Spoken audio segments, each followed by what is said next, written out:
Hello everyone, good evening. One second. I'll just adjust the systems a little bit.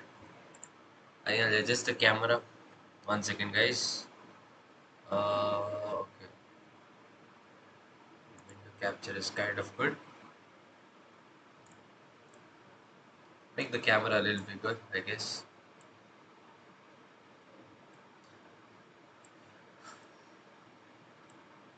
Yeah.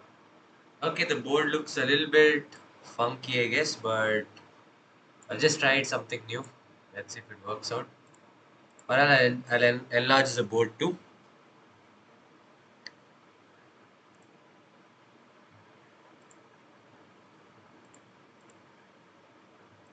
Yeah, let's just enlarge it a bit actually. Yeah, this is fine, I guess. This is comparatively fine. Okay, so once again, good evening, everyone. I hope you guys are doing well. Okay, let's see how many are there. Okay, hello, Lishan. How are you? Hello, Aman, James. Hello, Rishti from South Africa. How are you? And yeah, Shaurya, how are you doing? Okay, it seems like exams are going on, so people are very busy. That's what it seems like, right?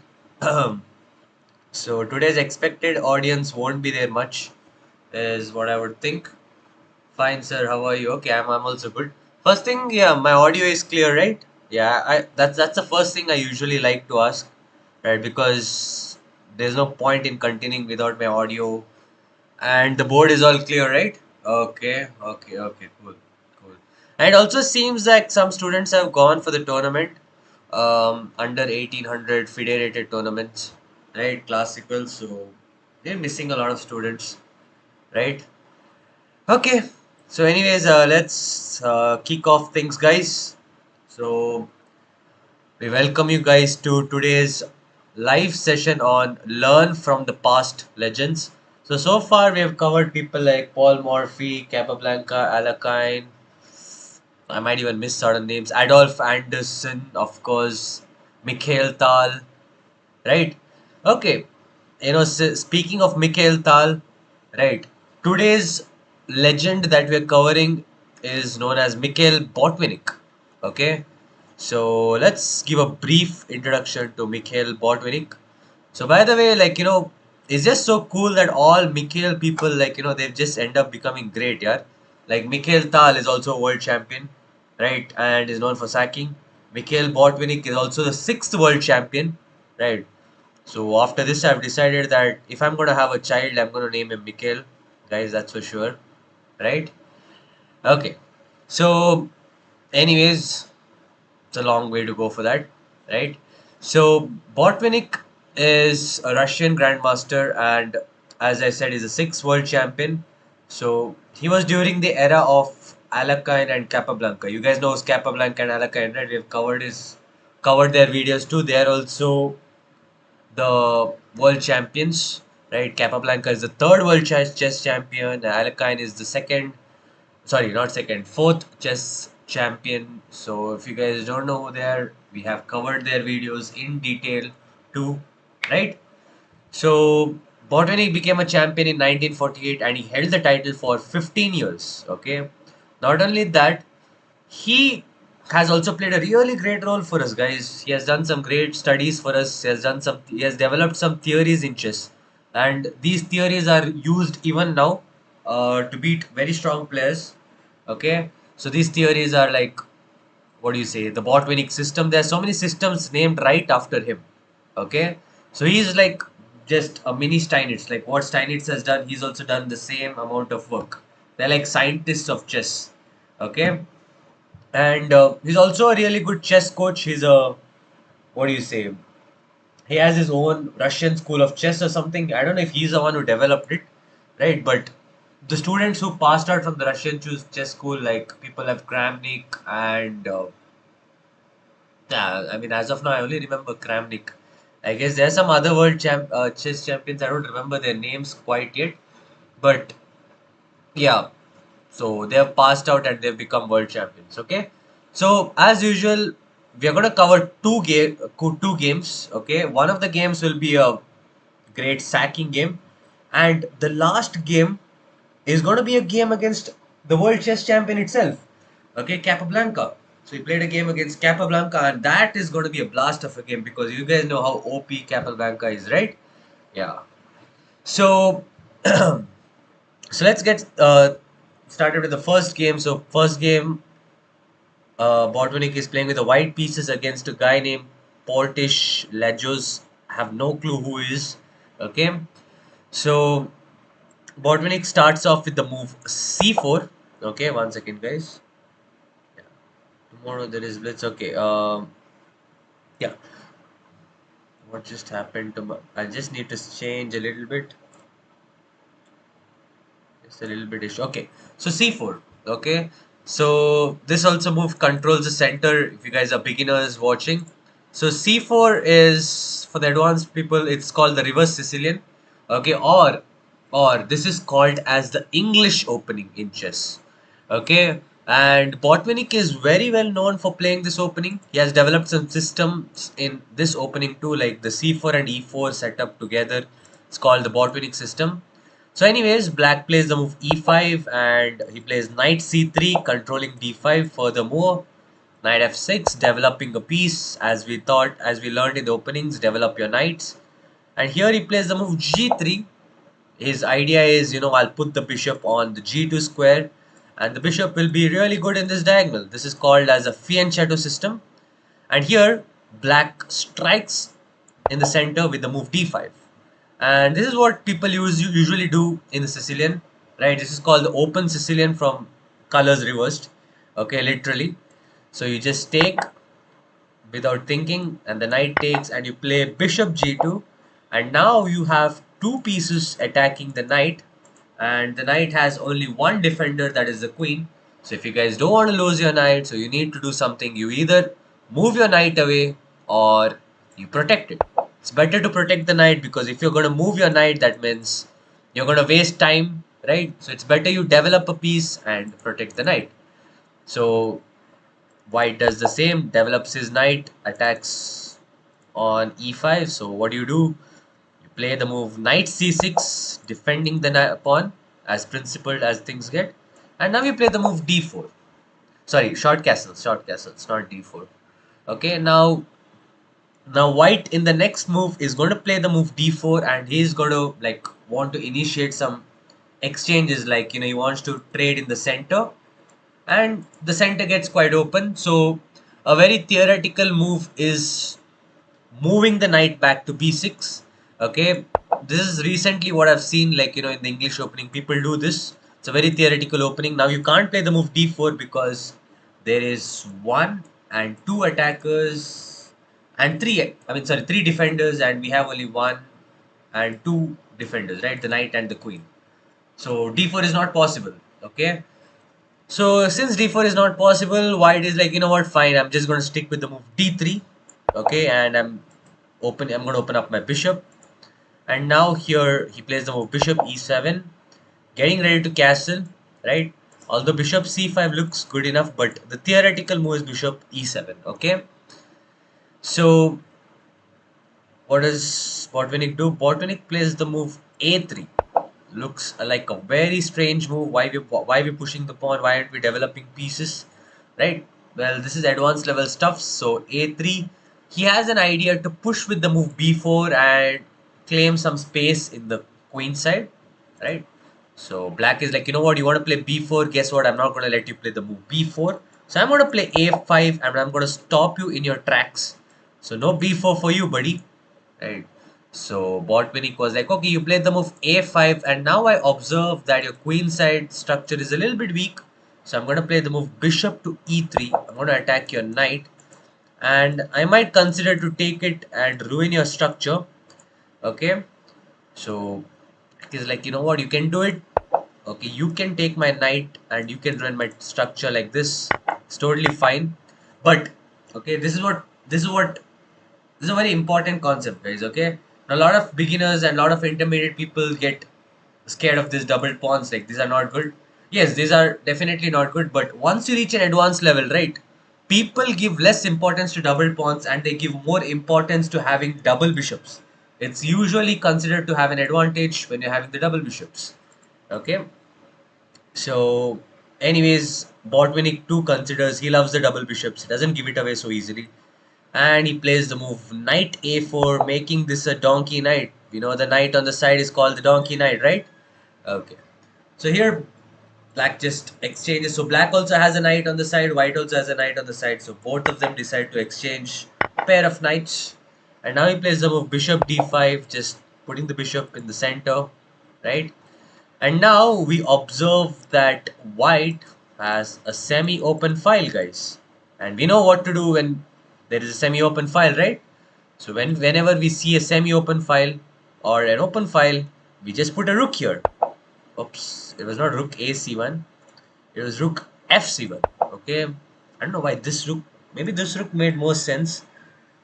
I didn't do my research on why this rook was not played. Okay, but okay, black plays normal chess. He's like, you know what, I'm going to put my rook on e8, I'm going to control this file too. And white does something that is said very principled, that is doubling rook. So I have this open file, so I'm going to take more control over it, and I'm going to do a double. So I'm going to play rook c2, and he plays the move bishop f8, a very strange move. But these sort of moves are very common, you know, taking control over this, and this bishop is kind of defensive. It's a very weird move. Beginners don't try such weird moves, okay? By the way, if these strong players are doing such moves, it's totally fine. But if you guys are doing some moves, then something has to be strange. Okay. So, anyways, rook a c1. We have the double rooks. We double the guns. We double the bubble, whatever you call it.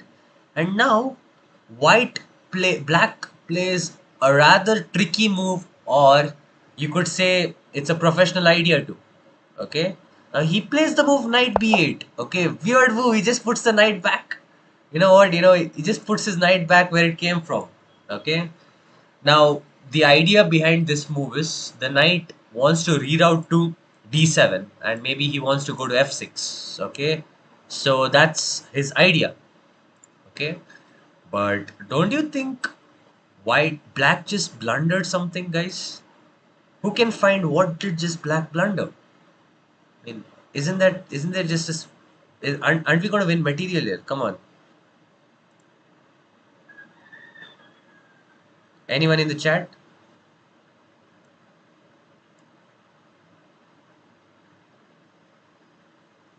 Anyone? The c7 pawn. Yes, the c7 pawn is totally hanging. Right? Like, I mean, that is totally the point of doubling the rooks, right? We doubled the rooks so that we can add pressure on the c file. And you just give it to me for free. Right? This is just a free pawn. I'm going to take it. I'm going to take it. But you know what? You know what? As soon as this rook takes the pawn, black gets very happy. You know what? This was part of my plan. You think a strong player would just simply blunder a pawn? Is it really possible to just simply blunder a pawn? Right. You have to think twice or thrice before taking this pawn. I don't know at that moment if Botvinnik even thought twice or thrice. Okay, I'm really not so sure. He must have. Okay. So what did black blunder? I mean, sorry, what did white blunder? It looks like this is actually a blunder if you guys can find the move here. White to play and find the winning move here. Let's see if you guys are aware of this particular theme. Okay, this is a very particular theme of, I don't want to say what theme it is. Let's see if you guys can find it. It's a theme that you guys should be aware of. I mean, it has happened to me a lot of times too, guys. And I have learned from that mistakes too. Whenever you have, go to capture a pawn, it's a high level tactic actually. It's a high level theme, you can say. Advanced tactical motif, kind of. You can call it as a trapping variation, or you can call it as interference or interception. Okay, you guys can call it whatever you guys. Yes. So we have Lishan with the answer there. So the answer is bishop c6. You have key tacticalized there, Lishan. So bishop c6, crazy looking move.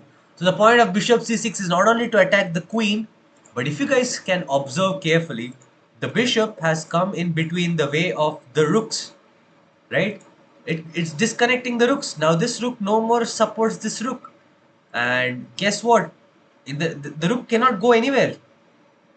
The rook cannot go anywhere. First of all, if you move your rook, you're losing your queen, right? So the rook is kind of trapped. So has Botvinnik blundered here? Oh my god, he just blundered a full, rook, right? So at this point, Botvinnik was like, oh no, my rook, right? What do I do? So what do I do? What do you think he must have done? So the thing is, the trick is, Mikhail Botvinnik saw this. Okay, he's not a sixth world champion for no reason, guys. He's the greatest of all time. Of course, he's not going to fall for these traps, right? So he has calculated something even more crazy. Okay, so it appears that the rook is trapped.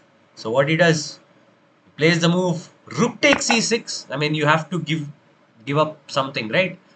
And here it seems like, it's still a stupid move, because after b takes e6, the rook is still trapped, right? But Botvinnik has seen a step further. So all these things were part of his plan ever from the move knight b8. Okay, he understood that this was going to be all his plan. Okay, his opponent is going to think that his rook is going to be trapped, and it just looks like a desperado. So again, it's up to the chat here. White to play, and let's see if you guys can find the brilliancy here. This is the first puzzle, the top puzzle, if you guys can find it.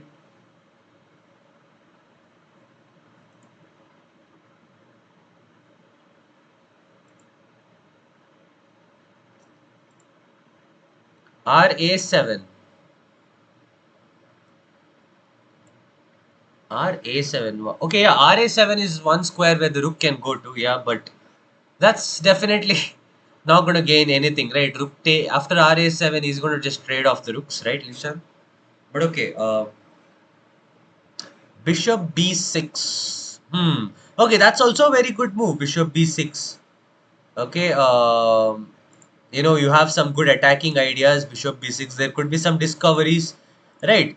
But think of a better brilliant move if you can find it. Bishop B6 is totally not out of the radar, right?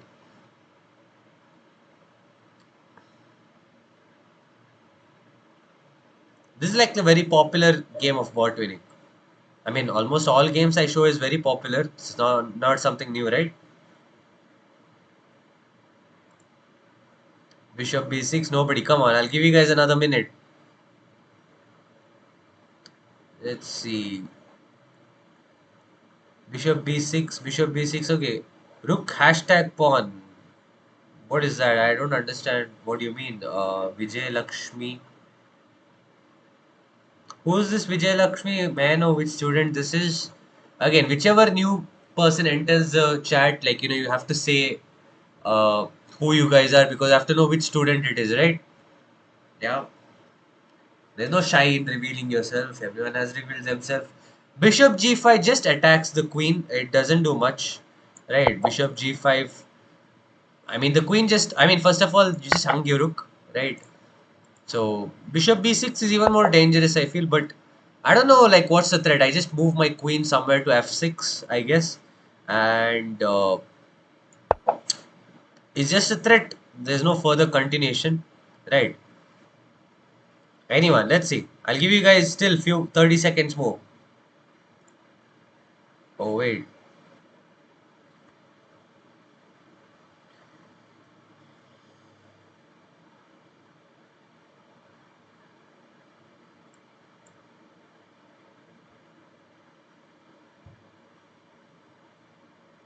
BG5 again. No, BG5. Okay, and again we have Lishan with the answer there. Rook into F7, brilliancy, guys.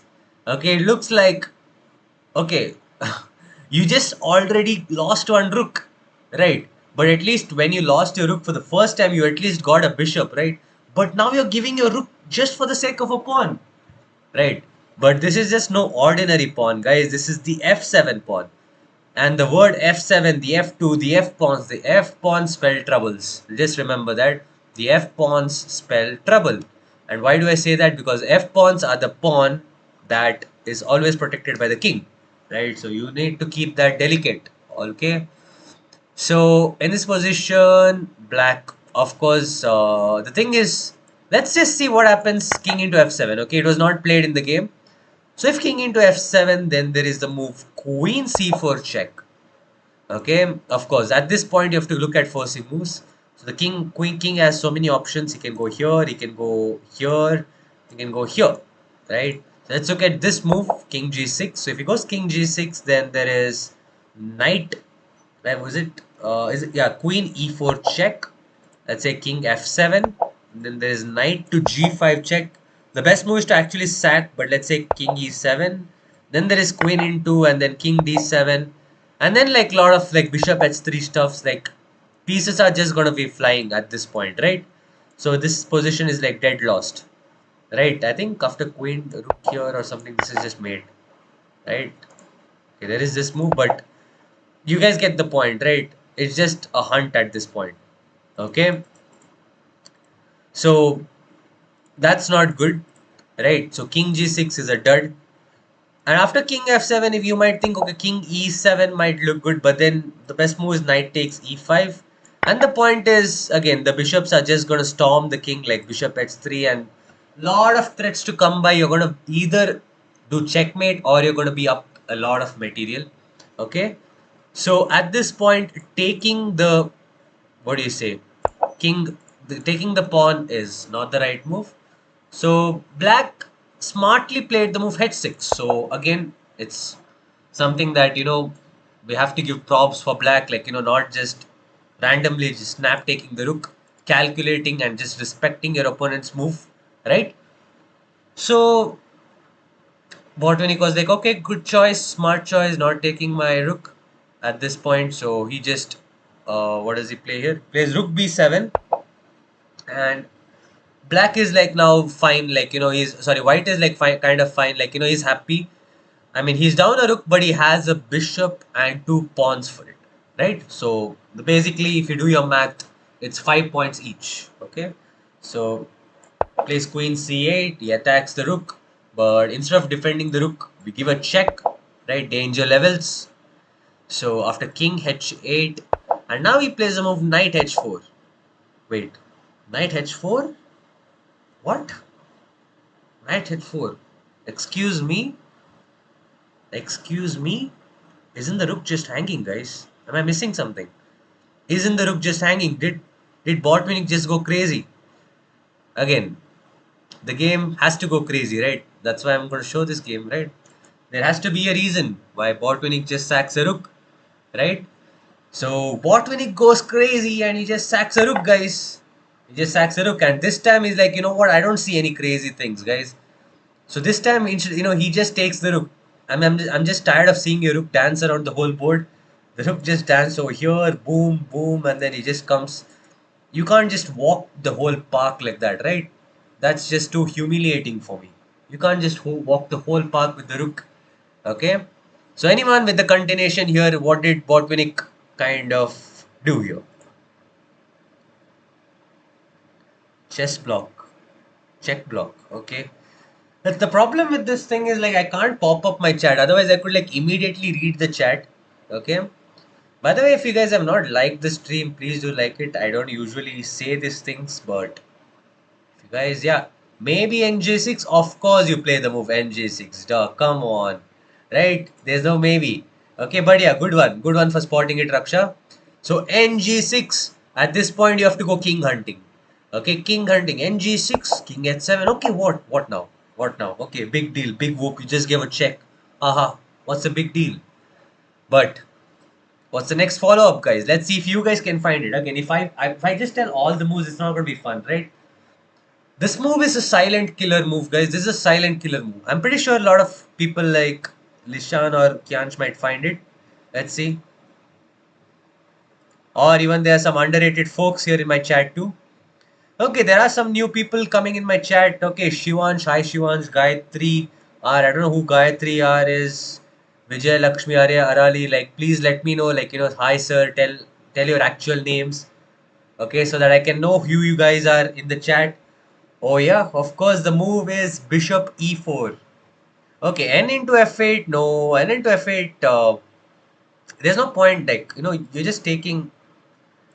Just remember here, you just sacked two rooks, right? So there's no point in just greedily just taking the bishop. There's no point exchanging, right? So you just do a silent threat here. Bishop e4. You're threatening a discovery, right? And this discovery is very deadly, guys. Let's say some random moves like knight bd7 just developing. There is a mate threat. There's a mate threat of knight e7. Okay, it's a check, discovered check. And again, after king h8, we have queen g8 checkmate. Okay, beautiful, right?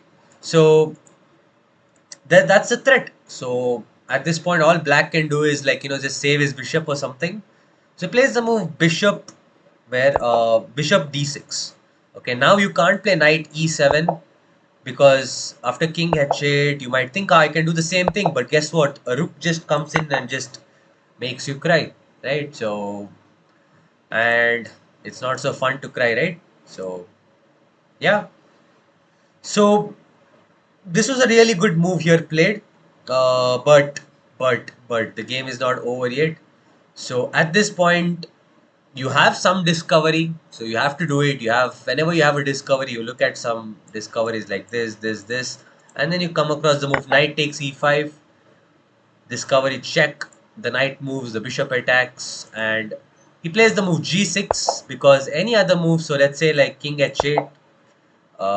There is a mate here, or if not a mate, I think knight f7 just kills it. The king g8, you just do this, and you're gonna win the queen, right? So it's again raining discovered checks, right? So after knight into e5, g6 was the move being played, and now he just gladly takes the bishop, takes the pawn, and after the move king g7, he uncocks another brilliancy. Okay, who can find it this time? Let's see. Let's see. So Mikhail Botvinnik also shows the romantic era of chess, because if you guys remember the romantic era of Adolf Anderson, Maul Morphy, at that time they used to just sack pieces. So he just kind of got that back, right? So he just kind of got that back. Let's see if you guys found it. Uh, let's see if you guys can find the sack. Queen f7. No, queen f7. There is queen into f7, and the thing is, if you play queen into f7, it's not good because, let's say, you're going to trade queens, right? So it's not going to be very good. I think you're losing material, like he can take and then he can take. The bishop is hanging and stuff. So life is not good for you over there. Okay. And the move is found by Kiansh. Yes. The move is bishop takes h6. Crazy move. And after this move was played, black just completely resigned. You know what? I'm tired of seeing you sack. This is just too much. I have some dignity in life, right? So I have a good future. I don't want to play on this game and get humiliated more. Okay, all right, you win the game. Okay, okay. So let me just explain you guys this sack. So first thing, if you just take the sack, there is queen h4 check, king g7, and you have queen h7, and you win the queen. And I am pretty sure Botvinnik is going to win the game, right? Maybe it's arguable, like, because after takes you might lose some material, but I'm not so sure. Isn't this just playable, right? This could be playable, but it's not so easy because he has a lot of pawns, right? Usually, generally, it's said that having a knight, I mean, three minor pieces is good against a queen, but not when you're having pawns, right? And when you're having such a weak king, right? So that is something that you guys have to know here, right? So bishop into h6, fine. You might say like, okay, he doesn't have to take the sacrifice. He might go like, where can he go? He can go like king h8, but if he goes king h8, there is knight f7 check, king g8, and then knight d6. We are back in the same territory of discovered checks, right? And yeah, so he can't go to h8 in that position, right? He can, what else he has? He has king f6, which is even more worse because after king f6, I believe there is mate in 4. If you guys can find it, you guys can take a shot at it and find the mate in 4. I'll give you guys a minute. Let's see.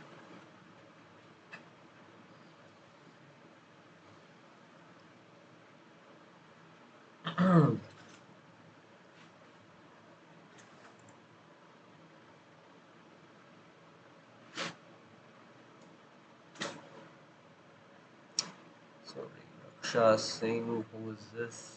Wait 1 second. Okay, Raksh Singh is Vrishti. I got confused. Yeah, bishop into e8. Like, okay. So, Vrishti, you're just winning the rook. I want actually a checkmate, okay? So, you have to attack the king at that point. Okay, so if you guys can write down, give you guys 2 minutes to write it down at least. We have kids who are like bad at typing. Okay, just kidding.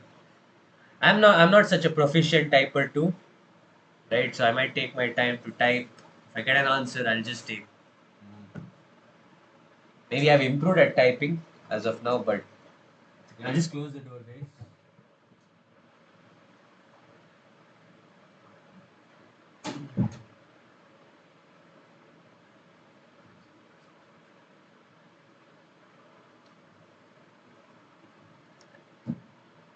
I'm back. Queen e6, okay. No. Queen h4. At least tell the first move, at least, guys. Come on. The king is open, you just have to look for checks. Simple as that, right? The king is in the open, you just don't miss out on a check. Simple as that. It's a hard puzzle. It might take some time. At least give the first move. At least first move. Come on, guys.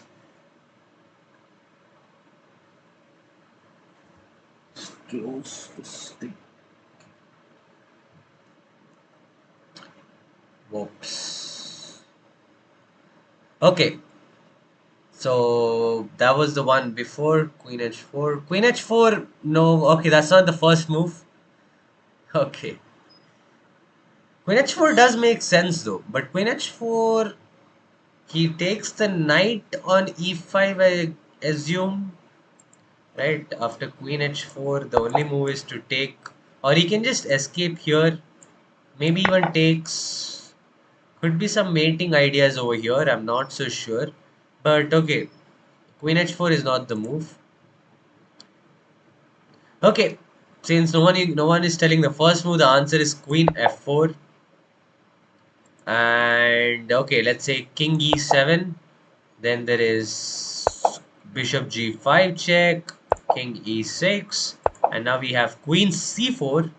And after this takes, this is checkmate.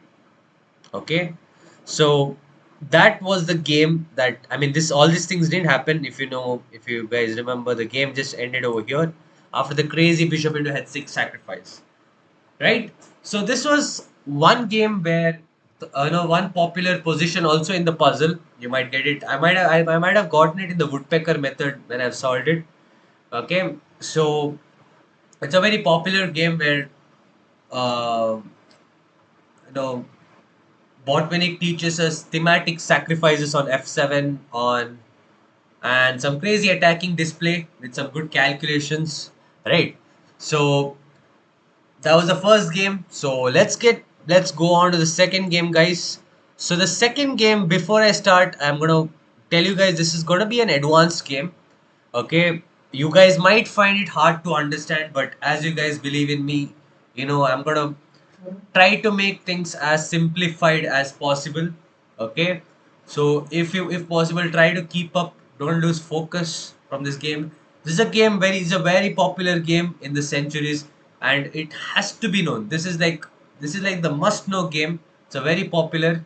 It was played by it was played between Botvinnik and Capablanca. Okay, it was played around 1938, and at that time, Capablanca was already like a world champ. I mean, he's already become world champion. He was like around his 40s or 50s. No, he was in his 40s. I guess he's a very experienced player. So it's like Vishwanathan Anand playing against Gukesh or Pragnananda. Okay, you can just look at it at that point. And at that point, like Botvinnik was just a kid, just like Gukesh, right? So it was that point of the game, so everyone expected like Capablanca to win the game because he's such a experienced guy, such a strong player. We know how he is. He's like the end game god and stuff, right? So let's see how this game goes on. This game, like I'll tell you how the thing is. It goes like first, it goes like very positional, okay. But don't worry, I'll explain the positional intricacies in the game too. But then later on, it takes a very crazy tactical turn, guys. It takes a very crazy tactical turn. So let's see. So here again, Botvinnik is playing with the white pieces. He starts off with the move d4. As you know, he doesn't play much e4 games. He usually plays d4 and c4. Okay, that's just his style of playing chess. Like he just likes this positional type of play. So as you know, against d4, the most common response is either the move d5 controlling the e4 square, or you play the move knight f6 controlling the e4 square again, right? And now we play the queen's gambit with the move c4, and here e6 is played, knight c3, and the move bishop b4. I don't know if you guys have seen it. Anyone with the updated opening knowledge can tell me the name of this opening in the chat, guys. Okay, Queen F4 King E7. Yes, you're correct. You're not receiving enough video to maintain. What is this? Am I lagging here again? Hopefully not.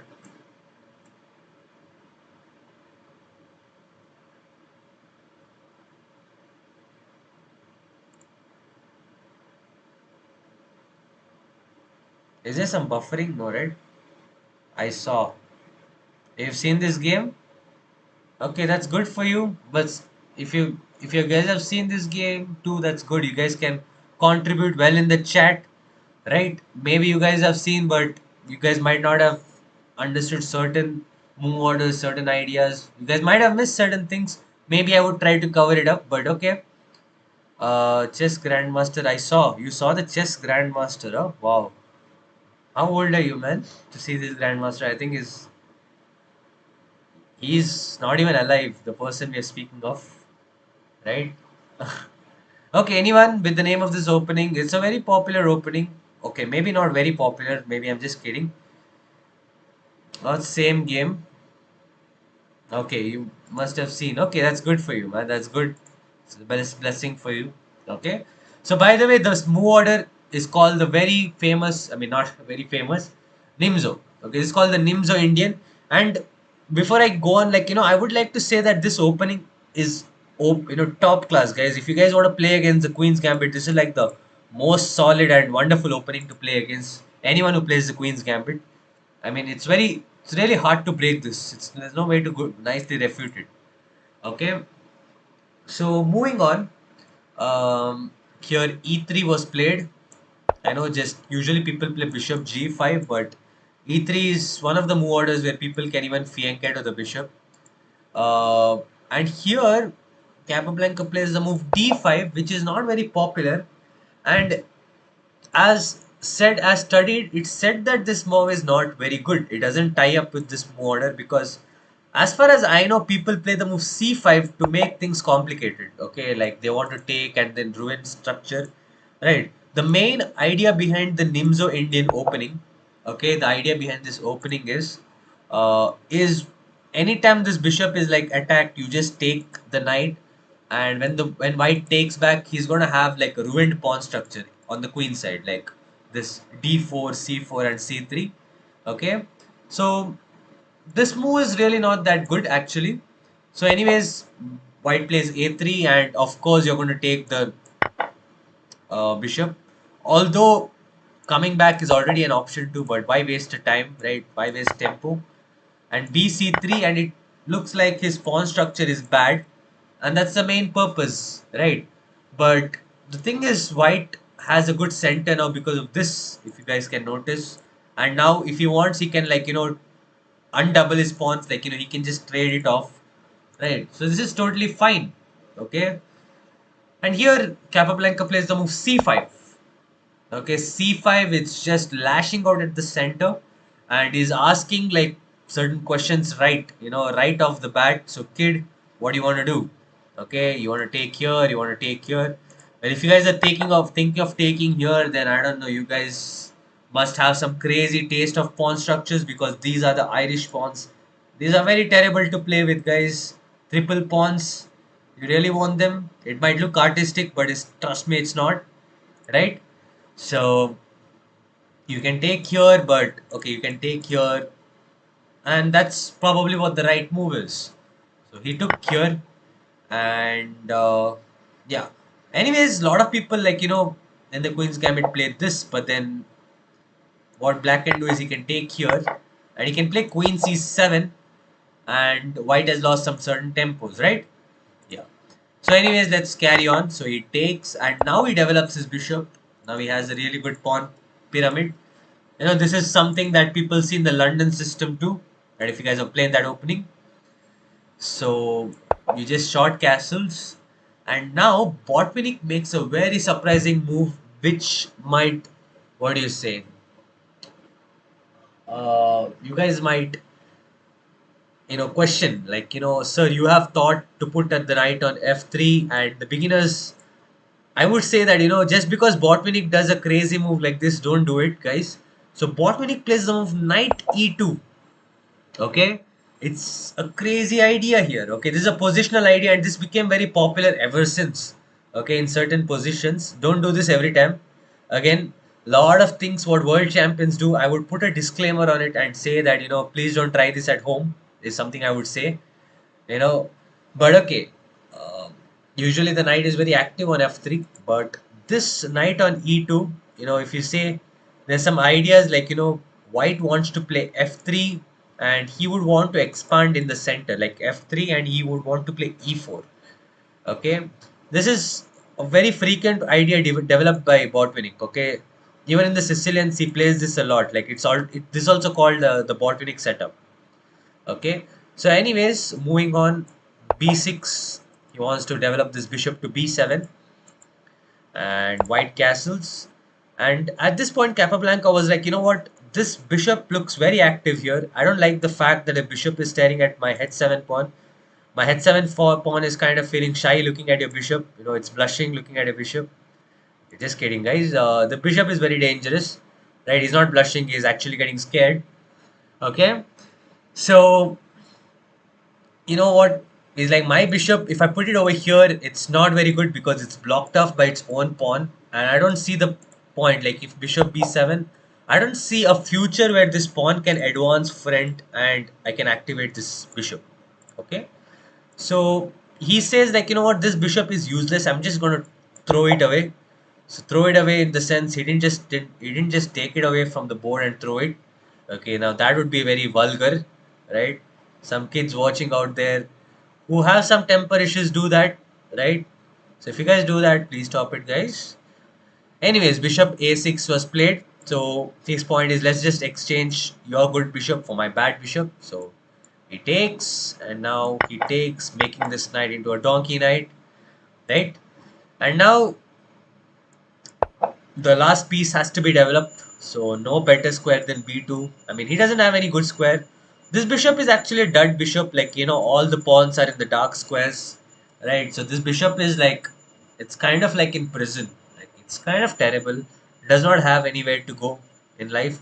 But let's see how Botvinnik makes, liberty for this bishop. He has some plans in mind. I think the best move would have been to go a4 and bishop a3, I guess. I don't know really why he didn't do that. Okay, I didn't quite get to time to analyze that. So bishop b2, and now black plays the move queen d7. Okay, now at this point you guys might wonder, okay, it's just a normal move connecting the rooks, but there is a small positional threat. In the future the queen can come to a4, okay, and bind the queen side or something. So Botvinnik didn't like the idea that the queen can in the future come over here, not now, because if you get the queen right now, then that just proves that you guys don't love your queen, right? Queen a4, I'm just going to chop off the queen. So he plays the move a4 himself, so saying that if you want your queen to come here, you just have to kill my pawn, and when you kill my pawn, I'm going to kill it with the rook, right? And later on in the future, he might play the move a5 and initiate some trades in the queen side. Okay, so here rook f e8 was played, taking control over the center. Maybe ideas to like open up the e file, and now queen d3 was played. Okay, just connecting the rooks, and now Capablanca gets triggered with the move queen d3, and he plays an inaccurate move, I would say. He plays the move c4. Okay, now you guys might ask, what is so inaccurate? He just attacked the queen. Yay, congratulations. Right? So, it's a positional reason why this move is not so good. Like, the thing is, if this pawn was here, right, making e4 would have been a little bit harder. Like, let's say something like, I mean, I would tell why later on. Okay, if I tell now, like it would kind of spoil the idea what Botvinnik would want. So queen c2. Okay, and it's rather you keep the queen guarding e4, right? So at this point, Capablanca decides, you know what, I'm going to do the same thing what your opponent has done. I'm going to put the knight right back to b8. Okay, so it's just that everyone likes to do this against Botvinnik. They just likes to play the move knight b8. Right? It's just so crazy. People just love to put the knight back where it came from against Botvinnik. Okay.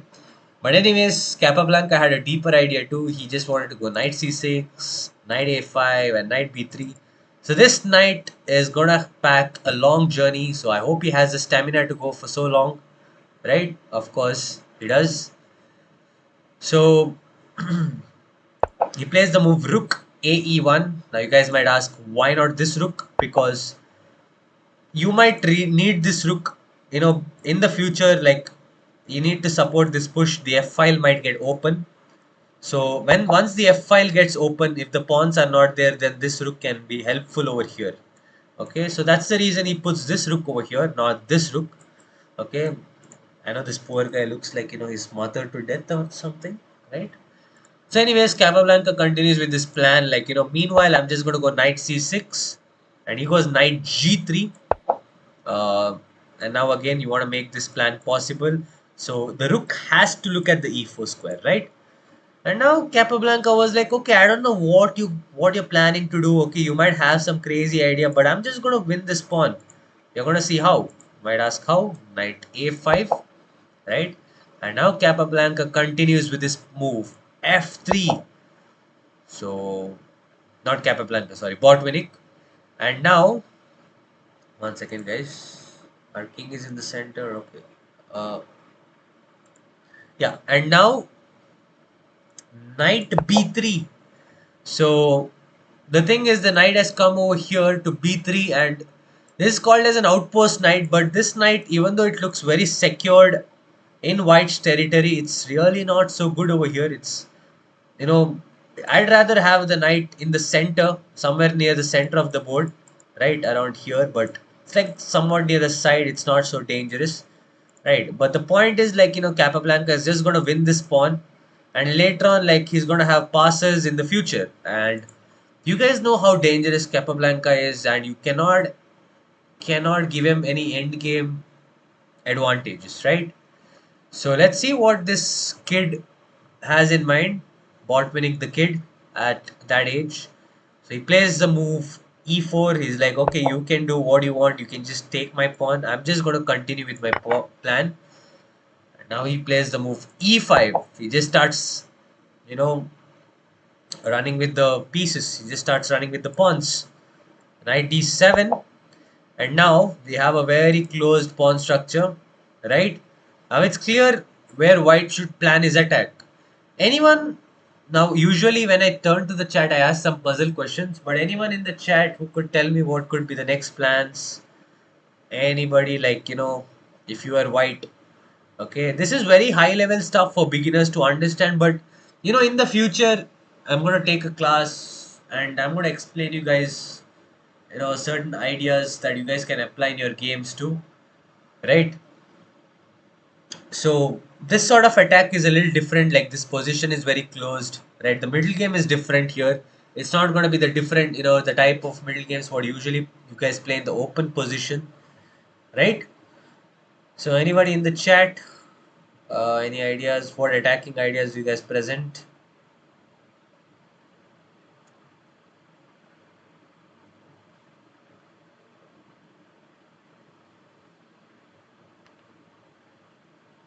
Okay, it's kind of hard, I guess, to spell it out like deeply or something.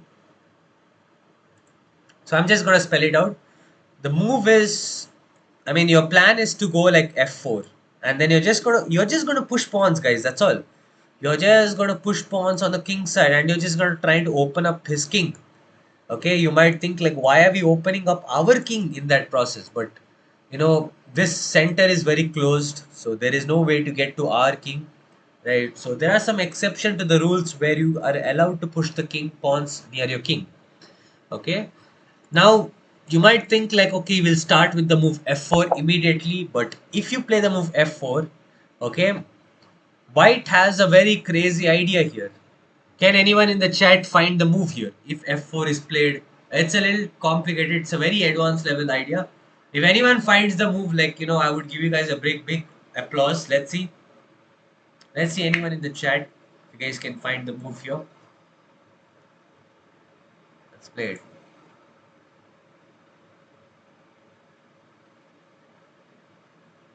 Am I lagging or something? Because I'm getting some message like, your YouTube is receiving enough video to maintain smooth streaming.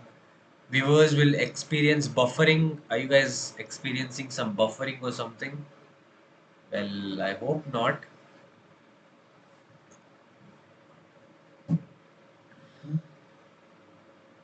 N into d4. No, N into d4. Okay, I get it. Like, you just saw the previous game where Botvinnik just sacks everything. I mean, sorry. Yeah, but N into d4 is just a free knight, I guess. Like, N into d4. Oh, yeah, yeah. N into d4. Yeah, yeah, yeah. Okay, I got confused with N into e5. My bad, my bad. N into e4, if N into d4 is one of the moves, but N into d4, aren't you just losing your queen there, buddy? Am I missing anything? But I think you're kind of close to your answer. So you guys do have to notice that there is an X-ray between these two pieces, right? X-ray meaning like the queen is looking at each other through one piece, right? So you have to look for discoveries. Okay, can anyone find a really good discovery? It's not some material winning discovery. It's a very positional discovery. Okay, NC5. Yes, well done, well done, well done, Lishan. So NC5. Okay, to be precise, it's NBC5 because both the knights can come to C5. So NC5, and the idea is again, if you capture now there's a difference. Like the difference between ND4 and NC5 is like you might ask, sir, the queen. Yeah, what about the queen? The knight is guarding the queen, man. It's a big deal, right? So first of all, if you trade queens, it's not good for you. Like you have no more attack now. If you want to attack, you just have to keep the queens on the board, guys. You have to keep the queens on the board. You can't. So you're like, okay, fine, I'll just move my queen somewhere. What's the big deal? Now his knight is hanging. I'm going to kill his knight. But of course, he's not going to blunder his knight. The knight is now not going to go to b3, but in fact, he's going to sit over here. This is even more annoying. This is annoying. I like the knight over here. I don't want the knight to come here. This is more annoying. Right? The knight in the center is just going to it's just going to make things terrible for you. It's a fork. I mean, you're going to lose your bishop. I mean, he has to save his rook. But okay, like I don't think he's gonna take. He's not gonna be stupid enough to like just take this knight or something, right? So I mean, that's the thing. So you don't want the knight to come here. So for that very reason, instead of like urgently playing with the move f4, okay, this is what you all have to learn. Okay, don't be in a hurry. Don't be in a hurry, guys. Always notice the threats. Always look at forcing moves, threats. Okay, he plays the move queen f2, and I've given it as a great move because now he can safely play the move f4. There's no tension over here, right? Everything is resolved, right? And here Capablanca plays g6, very weird move, but the idea is like in the future the knight might not come to f5 and queen g3 and queen g7 mating ideas you guys might be very aware of, right? When the knight comes here, and if the queen somehow lands over here, it's going to be checkmate. So he stops that idea. Okay, and now he starts with his move f4, and here Capablanca plays f5. And whenever you see this move, what do you play here? So Shaurya, I know you might want to play this move here. You always keep saying one move, right? But at the wrong time, you always say it, man. In the class. Let's see if you find it. What's the move here, guys?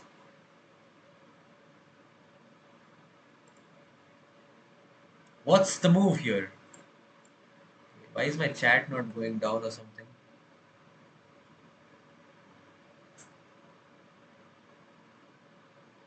E6. Okay. Knight e5, yes. Knight c5, yes. B knight, okay. Anyone?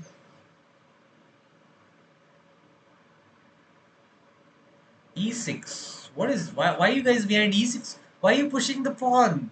Why are you guys in urgent to push the pawn? No, guys. Just observe my previous move, guys. He played the move f5. Doesn't that give you guys a clue here? Come on. Come on. I can't give you guys a bigger clue than that. How can you miss this move, guys? Come on, Lishan. I expected you to find it at least. What is rook e3 and all? Oh, come on. N into f5. No ways. Okay, yeah. I mean, n into f5. You guys are still not finding it. Come on. Isn't there any crazy guys in the chat today? We're not having crazy chats today. Okay. NH5. No, guys. Why you guys are behind sacking the knight? You guys don't love your knight, huh? Everyone are like sacking the knight. Okay, I guess some checkmates are okay. N to f5 takes queen g3. What are you gonna do next? How are you gonna mate him? Huh? Oh, the bishop is gonna come and mate. The bishop is like the saddest bishop ever. Or you gonna lift your rook or something? How are you guys gonna mate him, guys? Don't sack the poor knight, guys. Keep the knight. The knight is needed, okay? Don't sack the knight. Come on, I'm gonna give you the clue here again. He played the move f5. F5. Nobody in the chat has learned the rules of chess. Nobody in the chat has learned the rules of chess, huh? Come on. Nobody in the chat has learned. N%, guys. Come on. Okay, Aman has spotted it. Nice. N%. How can you guys not how can you guys not look at N%? It's a very big crime, guys. You guys have committed a big crime. You guys don't look at N%, sad, guys. N%, you just do the move N%. Right? How can you not miss it? The legendary rule that's created. Okay. By the way, I really didn't think Botvinnik would do N% because this is a passer, right? And in the future, you can, win the game. Then if you go to an end game, this is going to be an end game asset for you, right? So I really didn't think why he wanted to I didn't understand why, but then later on when you look at studied the game, the point is like after knight into f6, like if you want to really attack, right, you're going for checkmate. You're not going for an end game right now, okay? So if you really want to attack, you want to open up stuffs, right? The rook also wants to see the world, right? The rook is like, what, I've been under the shell for so long. Oh wow, now I've opened my eyes. I can see some stuffs, right? They want to enjoy the game too, right? So that's why he thought, let's make the position open. I want to attack now. And after knight into f6, he plays the move f5, opening up things even more. Okay. And Capablanca was like, you know what, you're having two rooks to attack me. I'm just going to trade off one of the rooks. Rook into e1. And guess what? I'm gonna trade off all my rooks. So if you don't have rooks, it's not gonna be easy to checkmate me, right? So Botvinnik was like, you know what? Fine. You can trade the rook. You can trade the rook if you want. But if you want to trade the rook, you trade it on my terms. Okay, so if you take like this, I take with the pawn, and this pawn is going to be a passer, right? And so if you guys note, the rook is also attacking the knight. So if he takes like this, the pawn takes, it will be a passer, and which he does. Why am I just highlighting? Why am I highlighting it when the move has like literally happened on the board? Okay, and now this pawn is like 2 squares away from promotion. Like, right, this is kind of scary. This is kind of scary, and normally so. So first thing is, instead of just noticing that the pawn is promoting, first thing is you have to note that the knight is hanging, and it is not cool to hang your knight, right? So you need to save the knight. Either you move the knight or you protect the knight, and this is an end game. And you guys know what Capablanca is famous for. He's famous for activating his king for the end game. This guy is not scared to activate his king, right? So he plays the move queen f4. The idea is to come to sneak his queen to c7 and maybe some checkmating ideas. And at this point, he plays the move queen e8. He's like, you know what, this pawn is kind of dangerous. And if you give me this check, I'm not so scared now. Like, maybe this check is really good. Like queen c7. I don't see why he has not played it. Uh, Instead of queen c7, he plays the move queen e5, I guess. Yeah, queen e5 was played. Okay, I don't see why he has not played the move queen c7. What's the big deal? Queen c7 just wins some pawns, right? Okay, maybe he didn't want to lose this pawn. Like, that's why, I guess. Okay, that's probably his idea. I mean, this is an asset, right? This is an asset. So it's like gold. This is treasure, right? This is treasure right now. This guy is just gonna win the game for us. So queen e5, pinning the knight, and pinning is quite annoying. So you pin it to win it, and now the game is gonna get tactical. The move queen e7 was played, blockading the pawn, saying that this pawn is not gonna advance front, right? So it's white to play. Find the brilliant move here. It's up to the chat, guys. Come on. Let's see who finds it.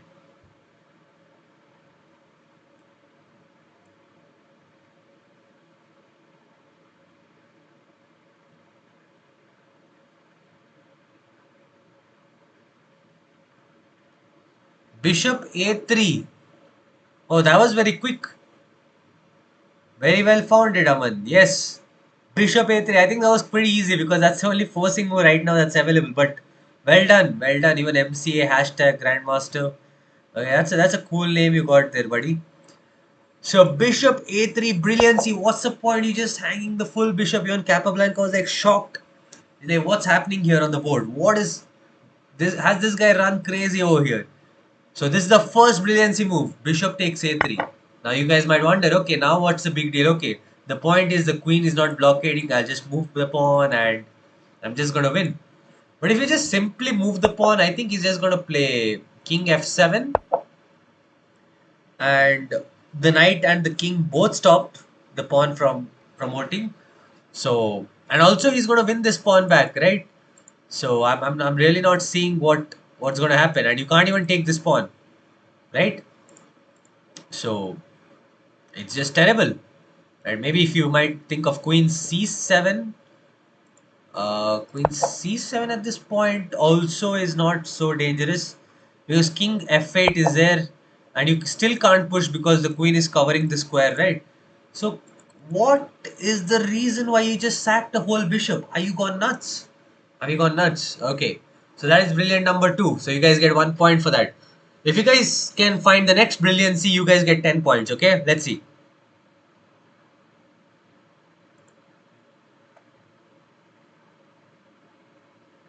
Sir. Yes, Aman. Bishop a3. Well done. Okay. Everyone with bishop a3, with Lishan, with Vrishti. Well done.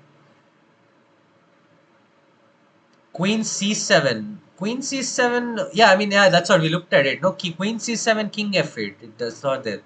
Knight h5. A full 10 points to Gryffindor. Okay, my bad. Not Gryffindor. Full 10 points to Lishan, guys. So, the Lishan takes the OP here. Knight h5 sacking the knight. What's this? There are two pieces that can take. The pawn and the knight. Whoops, the knight can't take. What's going on? The computer is not working. For the beginners over here, the queen is spinning the knight. Right? So after g into h5, who can spot the next move? For 2 points, I guess. Let's see. Queen into f6. Wow. Oh, that's a bit too much, I guess. Queen into f6. No, bishop g5. From where? Queen g5. Okay, yeah, queen g5. That's 2 points to Lishan again. Queen g5 check and you win back the knight. and after king f8, and at this point there is king h8 and king f8. So both the moves are terrible, but king f8 is better because it's closer to the pawn. So queen into f6, and now you have two options. You go to e8 or you go to g8. If you go to e8, that means you guys want to lose the game. So queen here and then queen here, and that's checkmate in two, right? So the only option is to go to g8, and at this point Capablanca was like, what are you going to do now? What are you going to do now? Okay, there's not much to be done, right? So you can't promote maybe he's like about to promote now, right? So here he plays the move I mean at this point, okay, at this point Botvinnik was like, the as far as what I've known, he was like sitting like this and he was calculating like this deeply. He was like, this is how grandmasters calculate. They like this. Some people look at the ceiling and they calculate, like people like Hikaru, or if you guys have seen the Queen's Gambit series, like she just finds some pieces moving on the floor, no, ceiling or something like that, right? So this guy was like this with him, like fully was intensely calculating. And you guys might be like, what? Why is he calculating? Is he such a stupid fool? Like, what's the big deal? You guys would have automatically played the move e7, right? Guys, guys, if he's calculating, there has to be a reason. He's not stupid, right? Come on. That's very rude of you guys. How can you guys call him stupid, right? So, e7 is not so simply to be played, because after e7 you have to calculate that the king is under threat, right? There could be some perpetual checks, right? Some checks, and there could be a draw, right? He can give like continuous checks with the queen, right? You never know. You never know what can happen. So he calculated and he calculated and he finally pushed the e7 pawn, concluding that there are some checks, right? But I'm safe. So let's see what he calculated. And the game, this is what happened. Queen c1 check. I mean, that's all Capablanca has. He has to give check. Goes to f2, the only move. He goes queen c2 check, and he goes king g3, and now he goes queen d3 check. Okay, so some checks are off the board, like maybe you can block, but if you block also there are some checks, right? So he calculated like we don't want to block like this because the queen should be staying protecting this pawn. The moment you go like this, you could get forked, you never know, right? You might lose this pawn also, so it's kind of dangerous, and the queen might come here, right?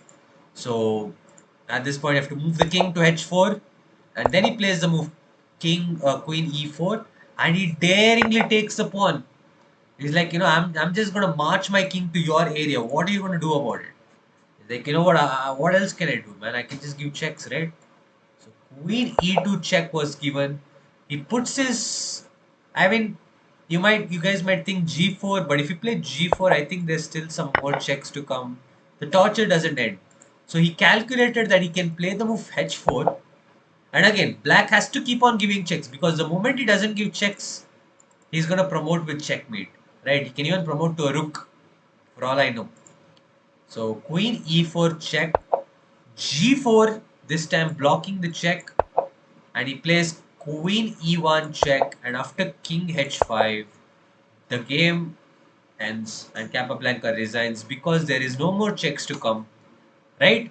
And the game is just over here, because in the next move, like, okay, there could be some checks, and he might promote the pawn. Also, there's some mating ideas with king h6 and stuff, right? This pass pawn can. I mean, there's queen f8 mate, man. What am I just talking? Queen f8 mate. It's just game over. Queen f8. He might even make some luft square or something, but it's just over, guys. It's just over, right? So very beautiful game by Botvinnik. That too, all this while I was showing games of like any player, they were playing against not many strong players, but this is Capablanca we're talking about. He didn't beat any normal, novice or something, right? This is a strong player. Right? He's a top world champion. You just sack. You can't just go on sacking pieces just against him, right? So this just shows some crazy positional ideas. So this guy is more of a positional player. Okay, he's not exactly known for sacking at all, but I had to show you guys, right? This is like one of the most important classics that everyone has to know. Okay, so he demonstrates some ideas on how to attack on the king side with the move knight e2 and f3 and g4. We might come across some ideas in a lot of games like that, right? So these are like the ideas. This is the reason why people have to learn from his games. Okay, So these ideas are like used like everywhere now. This f3, I mean not every time, in certain setups like f3, e4, and it's very popular. And you get like very good central expansion on the board. Okay, so yeah, so that was about today's past legend. Last Saturday I could not take because I was in Goa, right? And I didn't mention it to you guys, but yeah. So that's it for today, guys. So hope you guys had a blast for today. Thank you guys so much for tuning in for today's session, and we'll see you guys in the next session, right? And thank you so much. Bye bye, guys. Love you all. Have a nice weekend. And I think a lot of you guys are having your exams too. So I wish you guys all the best for your exams too, right? So bye bye, guys. Thank you. I'm gonna leave.